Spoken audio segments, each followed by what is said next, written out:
একটা 8 বছর পুরাতন স্যামসাং গ্যালাক্সি S8 এই ফোনটা মানুষজন এখনো কিনতে চায় এবং মাঝে মাঝে দেখা যায় যে দোকানগুলোতেও বিক্রি হচ্ছে।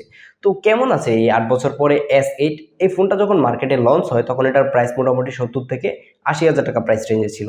তো এই 70 থেকে 80 হাজার টাকা প্রাইস রেঞ্জের একটা ফোন 8 বছর পরে আদৌ এসে চলে কিনা সেইটা দেখার জন্যই এই ফোনটা আমি আনি এবং কিছুদিন ইউজ করে দেখলাম যেটা ঠিকঠাকই চলতেছে। এবং এখন যে 15-20 হাজার টাকার ফোনগুলো পাওয়া যায় সেই ফোনগুলো থেকেও এই ফোনটা অনেক ভালো পারফরমেন্স দিচ্ছে। তো শুধু পারফরমেন্সই দিচ্ছে নাকি ক্যামেরাও ভালো রয়েছে বা সবকিছু ওভারঅল মিলে কি অবস্থা সেটাই দেখবো আজকের ভিডিওতে। তার আগে ধন্যবাদ দিতে হয় এমকে মোবাইল পয়েন্টকে আমাদেরকে এই ডিভাইসটা দিয়ে সাহায্য করার জন্য।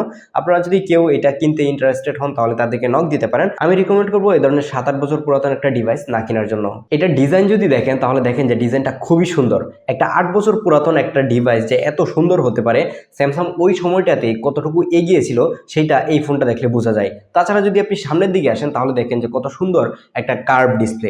8 বছর আগে কিন্তু এই ধরনের মোটামোটা বেজেলই ছিল এবং আইফোন 6 কিংবা 7, 8 সেগুলোতে আরো মোটামোটা বেজেল ছিল। সেই সময়টাতেই দেখেন যে স্যামসাং কত চিকন বেজেল দিয়ে কিন্তু মার্কেটে ফোন লঞ্চ করতো এবং কার্ভ ডিসপ্লেটা দেখতেই মনে হয় যে এটা একটা লাখ টাকার ফোন। আর ডিসপ্লের কোয়ালিটির কথা যদি বলি তাহলে এই ডিসপ্লেটা এখন পর্যন্ত মাখন একটা ডিসপ্লে। এখন 30,000 টাকা দিয়ে একটা ফোন কিনলেও এরকম ভালো ডিসপ্লে মাঝে মাঝে পাওয়া যায় না। এই ডিসপ্লেটা সত্যি বলতে আপনি যদি এখনো ব্যবহার করেন আপনার কাছে মনে হবে যে আপনি একটা ফ্ল্যাগশিপ ডিভাইস ইউজ করতেছেন। তাছাড়া এই ডিভাইসের ইনহ্যান্ড ফিলের কথা যদি বলি, এই ডিভাইসটা খুবই লাইট ওয়েট ছিল এবং হাতে নিতেও খুবই কমফোর্টেবল। ডিভাইসটাও যেহেতু দেখতে সুন্দর এবং হাতে নিতেও কিন্তু অনেক ভালো কমফোর্টেবল ফিল দিচ্ছিল। এই উপরের মোটা বেজেলটার উপরে কিন্তু শুধুমাত্র সেলফি ক্যামেরা দিয়ে কিন্তু তারা থেমে থাকে নাই। এটার মধ্যে কিন্তু আইরিস স্ক্যানার নামের একটা স্ক্যানার রয়েছে যেটা দিয়ে মানে আপনার চোখ স্ক্যান করে ফেস আনলক কাজ করে। অ্যাপেলে যেরকম ফেস আইডি ঠিক এটার মধ্যেও সেম এরকম কিছু একটা টেকনোলজি ইউজ করেছিল, বাট এটা কিন্তু একদমই ফেস আইডির মতো না, এটা খুবই স্লো, মাঝে মাঝে কাজ করে না, একদম ডিরেক্ট আপনার ফেসের দিকে নিতে হয়, এরকম কিছু টুকটাক প্রবলেম রয়েছে। বাট 8 বছর আগের এই টেকনোলজিগুলো কিন্তু খুবই অ্যাডভান্স ছিল। এটাতে ডিসপ্লে থাকছে 5.8 ইঞ্চের একটা সুপার অ্যামোলেড এইচডিআর ডিসপ্লে যেটা কর্নিং গরিলা গ্লাস 5 দ্বারা প্রোটেক্টেড। দেখেন 8 বছর পুরাতন একটা ডিভাইসের মধ্যেও কর্নিং গরিলা গ্লাস 5 দিয়ে প্রোটেক্টেড ছিল। আর এখন মার্কেটে দেখবেন যে আপনি কর্নিং গরিলা গ্লাস 3 দিয়েও কিন্তু ফোন লঞ্চ হয়, যদিও কিন্তু সেগুলো বাজেট ফোন। বাট দেখেন যে সময়ের থেকে কিন্তু স্যামসাং কিন্তু সবসময় অনেক বেশি এগিয়ে ছিল। যদিও কিনা এই ডিসপ্লেটা একটা 60 হার্জের ডিসপ্লে, বাট আপনি যখন এই ডিসপ্লেটা ইউজ করবেন তখন আপনার কাছে যে হায়ার রিফ্রেশ রেট দরকার হবে বা আপনার এই ডিসপ্লেটাতে যে হায়ার রিফ্রেশ রেট নাই সেটা আপনার কখনোই ফিল হবে না। এই S8 ডিভাইসটাতে 2017 সালে এসওসি হিসাবে ইউজ করা হয়েছিল স্ন্যাপড্রাগন 835 চিপ, যেটা তখনকার সময়ের একটা ফ্ল্যাগশিপ এসওসি ছিল এবং এটার কিন্তু একটা এক্সিনোস ভেরিয়েন্টও পাওয়া যায়। তো এক্সিনোস থেকে আপনারা সবাই জানেন যে সবসময় কিন্তু স্ন্যাপড্রাগনগুলো এগিয়ে থাকে। আমার হাতের এই ডিভাইসটা কিন্তু একটা স্ন্যাপড্রাগন ভেরিয়েন্ট এবং এটার পারফরমেন্স নিয়ে যদি বলতে চাই তাহলে এখন যদি আপনি ডেইলি লাইফ ইউজ করতে যান, ফেসবুক, ইউটিউব, হোয়াটসঅ্যাপ এগুলো আপনি একদম ফ্লুয়েন্টলি ইউজ করতে পারবেন, কোনো অবস্থাতেই কোনো ল্যাগ হ্যাংয়ের দেখা পাবেন না। ইভেন আপনি যদি গেম করতে যান তাহলে আপনি পাবজিও কিন্তু অনায়াসে এটাতে খেলতে পারবেন একদমই লোয়েস্ট সেটিংসে। বাট আমি কাউকেই রিকমেন্ড করবো না যে গেম খেলার জন্য কিংবা এই ডিভাইসটা এখন নতুন আপনারা কিনেন। হ্যাঁ, এই ডিভাইসটা আপনি কিনতে পারেন, কিভাবে কিনবেন সেটাই বলছি এখন। এই ডিভাইসটা ধরেন কেউ একজন মানে আপনার আশেপাশে কিংবা পরিচিত কেউ মানে 6-7 বছর ব্যবহার করতেছে, সে এখন সেল করে দিয়ে সে এই ফোনটাকে আপগ্রেড করতে যাচ্ছে, কিংবা অনেকে আছে যে বিদেশ থেকে এই ধরনের ফোন নিয়ে আসে পুরাতন।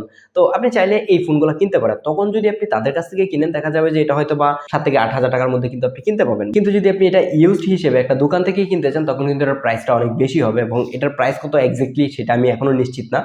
অ্যারাউন্ড 10-15 কিংবা এরকম প্রাইস রেঞ্জে হবে, 15,000-এর বেশি হওয়ার কোনো চান্সই নাই।